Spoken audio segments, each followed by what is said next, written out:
ज़ारा, वो अदील भाई आ गए हैं, अब्बू तुम्हें बुला रहे हैं। ज़हनी, ज़हनी मुझे बहुत डर लग रहा है। डरने से क्या होगा, फेस तो करना ही होगा ना।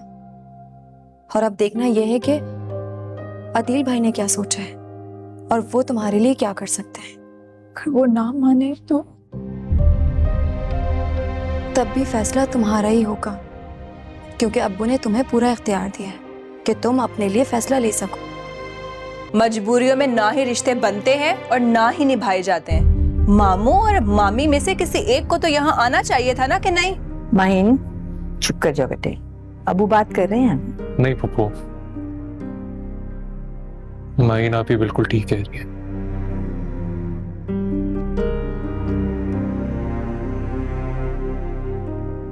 अम्मी क्यों नहीं आई इसकी वजह आप सब लोग जानते हैं, और अब्बू तो आना चाह रहे थे, पप्पा ने उन्हें मना कर दिया। मुझे तो हैरत हो रही है कि आप लोगों को इतनी सी बात समझ नहीं आ रही कि अदील का कोई मसला था ही नहीं।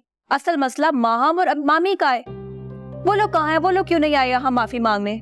अदील आ गया उनके बिहाफ पे, चलो ठीक है, वो आ गया और आप लोग उसकी बात मान भी रहे हो।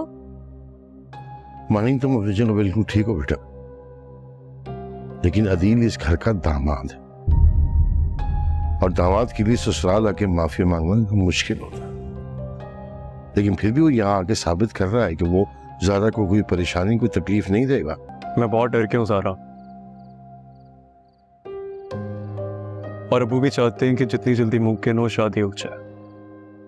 और इस बात का आपने ये हल निकाला कि मुझे अलग घर लेकर देते। तो इसमें बुराई क्या है? तुमने अम्मी और माहम की वजह से इनकार किया था ना।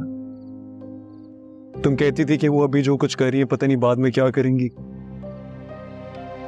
तो मेरे पास तुम्हें देने के लिए ये जमानत थी ना कि तुम्हें उनके साथ रहना ना पड़े। और ये सब कुछ मैंने नहीं, अब्बू ने किया। उन्होंने तुम्हें ये घर गिफ्ट दिया। तो आपको उन्हें मना करना चाहिए था अदील। मैं कैसे उन्हें मना करता हूँ? उन्होंने तुम्हें घर दिया, मुझे नहीं। आप अच्छी तरह से जानते हैं कि उन्होंने ऐसा क्यों किया। हाँ, ताकि दो प्यार करने वालों के बीच में से एक छोटा सा जालिम समाज बढ़ जाए। उन्होंने मसला ही खत्म कर दिया। असली ऐसे हल होते हैं, इस तरह से मसले हल नहीं होते। अलग घर लेने से मसले और बढ़ जाएंगे। मसले दिल अलग करने से भी हल नहीं होते, दिलों में गुंजाइश पैदा करने से हल होते हैं। तुमने तो बस रोते हुए मुझे कॉल की, मना कर दिया कि मैं शादी नहीं करूंगी। तुमने ये सोचा कि मेरे दिल पर क्या गुजरी होगी, मैंने क्या सोचा होगा? तुम हर्ट थी, तुमने गुस्से में आके मुझे कॉल की। अब तुम खुद सोचो कि अगर उस बात को मैं अपनी अना पर ले लेता तो क्या होता।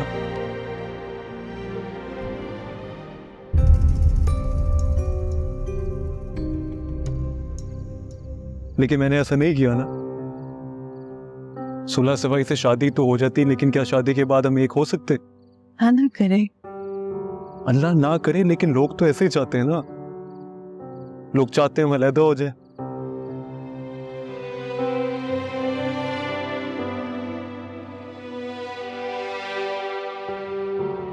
तुम वादा करो मुझसे, चाहे कुछ भी हो जाए, तुम आइंदा के बाद ऐसी बात नहीं करोगी। नहीं करूंगी।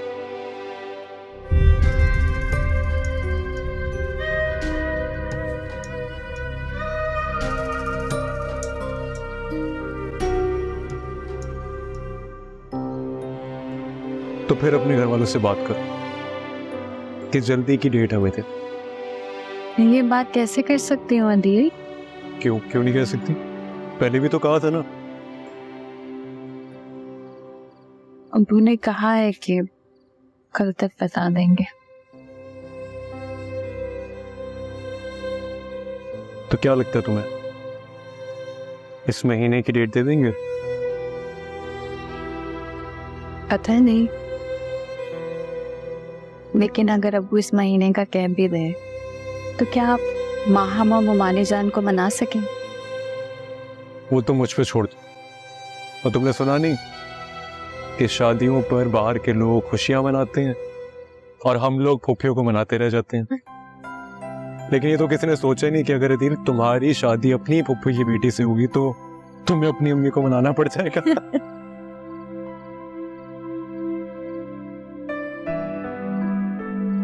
और अगर वो लोग ना माने तो अगर वो ना भी माने ना तो भी हमें कोई अलग नहीं कर सकता। इस दुनिया में हमें कोई भी जुदा नहीं कर सकता सिवाय मौत के। दिल क्यों करते हैं आप ऐसी बातें? ये देखो देखो नीचे क्या हरकतें हो रही है। आपने क्यों वीडियो बनाई है ये? तो मैं दिखाने के लिए, देखो देखो देखो। मुझे ना इन चीजों में कोई दिलचस्पी नहीं। अरे एक दफा देख तो लो पूरी वीडियो। लेकिन अदनान आपको क्या हो गया है? क्या करना चाह रहे हैं आप? किसी की भी कॉल आती है वो भी आप रिकॉर्ड करते हैं, अब ये वीडियो क्या करना चाह रहे हैं आप? काम की चीजें होती है, जरूरत के वक्त काम पड़ता है इनका। ये ले, डिलीट करती मैं। अरे डिलीट क्यों कर दी यार? आपने क्यों बनाई? कि आपको शर्म नहीं आती है? नहीं आती शर्म। फिर अब बताओ क्या हुआ है, क्यों अपसेट होता हूँ? पूरे रास्ते तुमने वैसे कोई बात नहीं की। मैं ज़ारा के लिए बहुत परेशान हूँ।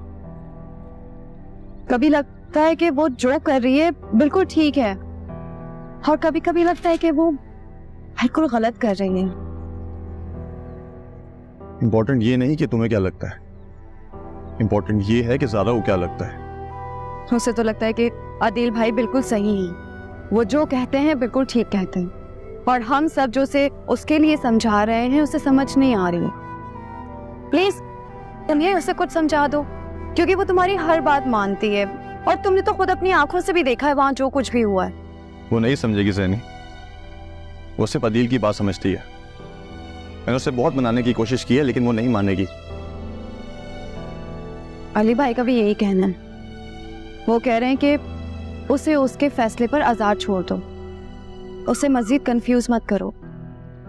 लेकिन साथ मुझे लगता है कि अगर वो अंधे कुएं में गिर रही है तो हमें उन्हें बचा लेना चाहिए। मोहब्बत ऐसी होती है सैनी, इंसान का हाथ पकड़कर उसे आग में भी धकेल देना तो उसे पता नहीं चलता जब तक पूरा जिस्म न जल जाए। और ज़ारा को अदील से मोहब्बत है, और ऐसी ही मोहब्बत है उसे। इस औरत ने ना ही कोई इस्तिखारा किया है, ना ही किसी सियानी बीबी के साथ मशवरा किया है। जब इसकी अपने मतलब की बात आती है ना तो यह खुद बहुत सियानी है, किसी से कोई मशवरा नहीं करती। अरे पागल हो गई हो माही, हैं? हर किसी पे शक करती हो, अच्छी बात नहीं है बेटे। मैं पागल नहीं हूँ, अल्हम्दुलिल्लाह। शाइस्ता मैडम आपको पागल बना रही हैं ताकि वो इस घर में रह सके और उन्हें किराया भी ना देना पड़े। किस कदर जहर भरा है तुम्हें माही, ये कैसे सोच लेती हो तुम ये सब कुछ? क्योंकि दुनिया देख ली है मैंने, आंखें खुल गई हैं मेरी आपकी इस जन्नत से बाहर निकलकर।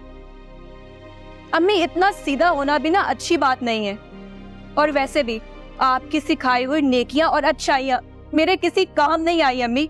ससुराल वाले सुई के नाके से गुजारते हैं हमें।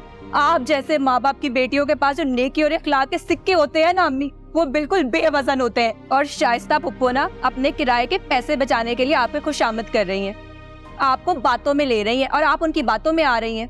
उनको आपकी कोई फिक्र नहीं है। अपने कमरे में जाने के बाद ना वो आपके बारे में सोचती तक नहीं। ज़ारा भी यही चाहती है, तुम्हारे अब्बू भी यही चाहते हैं, मैं भी यही चाहती हूं। तो तुम अब ये क़याफ़े लड़ाने बंद कर, समझी?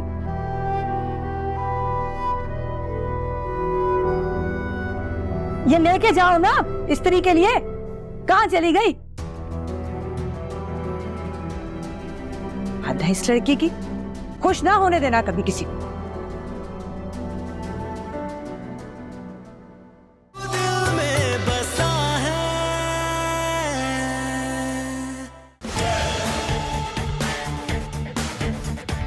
Don't miss a moment of the action. Catch PSL 9 live on A Sports.